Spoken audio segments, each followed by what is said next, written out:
Music observation.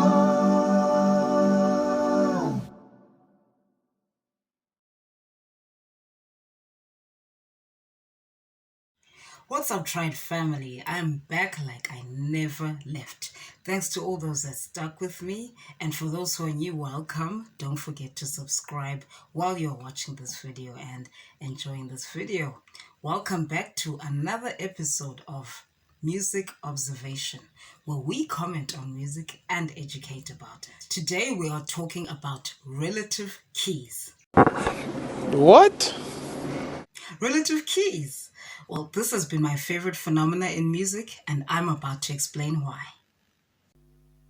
Relative keys in a song are a case where at least one chord progression can be perceived by ear as either one or the other. For example, if I play a song in C major and I play these chords C major and F major, that can be perceived as a song in either C major or F major. In C major, it will be the chords of 1 and 4. And in F major, it can be 5 and 1. Welcome back. I hope you enjoyed that, Triad family. So, as you heard, in the key of C, it is 1 and 4. But it can also be perceived in the key of F as 5 and 1. In case you're wondering what I mean by these chord numbers, well, if you know the tonic solfa, it will be do, re, mi, fa, sol, la, ti, do. Now the do is the 1. 1, 2, 3, 4, 5, 6, 7, 1. So whenever I speak about chord numbers, you view it that way. Now in pop music, there are various songs that have relative keys. And in this video, I'll be analyzing two of them. The first one is Chris Brown's Golden Oldie, Forever. Have a listen.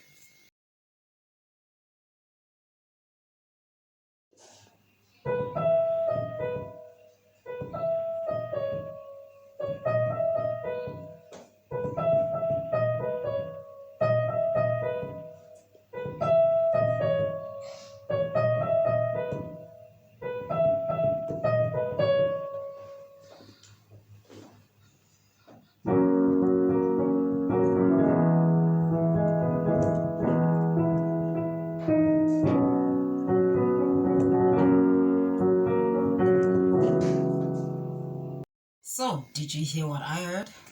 Well, the relative keys moment happens between the intro and the first verse. So what happens there is very interesting. By the way, the key of the song is B, right? That's the root key of the song, okay? So the intro happens in the key of B in the, very iconic melody and the composition. Then what happens when we get into the first verse, there's just the beat and the voice. And you know what that does? That makes me personally, I don't know about you, but I personally perceive that in the key of E major, the relative key of E major, or rather C sharp minor, okay? Now, he sings, it's you and me. As he says, moving at the speed of light, that chord enters, okay? What do you call it? The 2 major and then the 1. That's how I perceive it. But if you're still on the key of B, you can also view it as 5, 4. You understand what I mean? So this is an example, a very good example of relative keys in Chris Brown's song. And the rest of the song continues in B major. So I just wanted to analyze and point out that moment. The second and the last song that I'll be analyzing for this video is Africa by Toto. Have a listen.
hope you enjoyed that as much as I did. Well, this song is simply genius because it intentionally plays with the relative keys that it works with, which are E and B. The hook is in the key of E.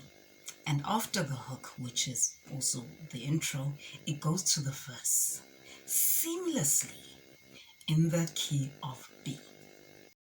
Guys, what also makes this song the perfect relative keys type of song is the fact that there's this note in the chords on the treble section, on the treble side of the composition.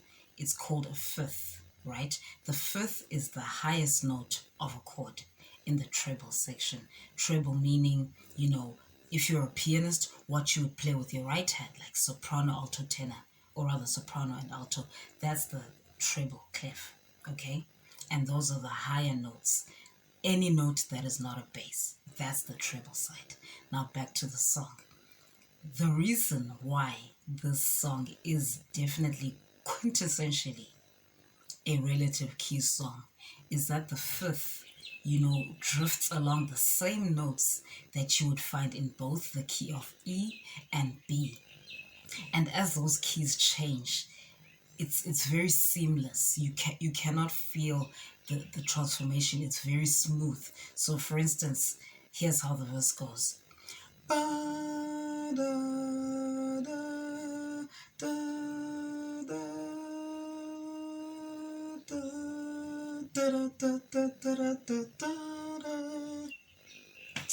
Come on, this is why I think this is such a good example of relative keys.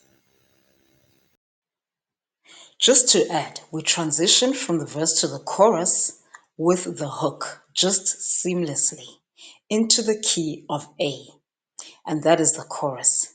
And you know what else is interesting? The chorus key is relative to the hook key. So this is one of the many reasons why Toto is genius, simply genius. And if you lived in the generation of Toto, if you lived concurrently with Toto's time, then hats off to you. Congratulations, because yacht rock, yacht rock is it. Yacht rock is the business. But moving back to the topic of the video, what I've also noticed is that both these songs that I've analyzed are both relative keys of E and B, whereas Chris Brown's song hooked us with the key of B and then briefly got into the key of E or C sharp minor. Toto did the inverse. It's the other way around, where the hook is the E and the C sharp minor, and the verse is B. Well, we've reached the end of our episode, our second episode of Music Observation. I hope you enjoyed it. Don't forget to like and subscribe. Truly Triad, signing out.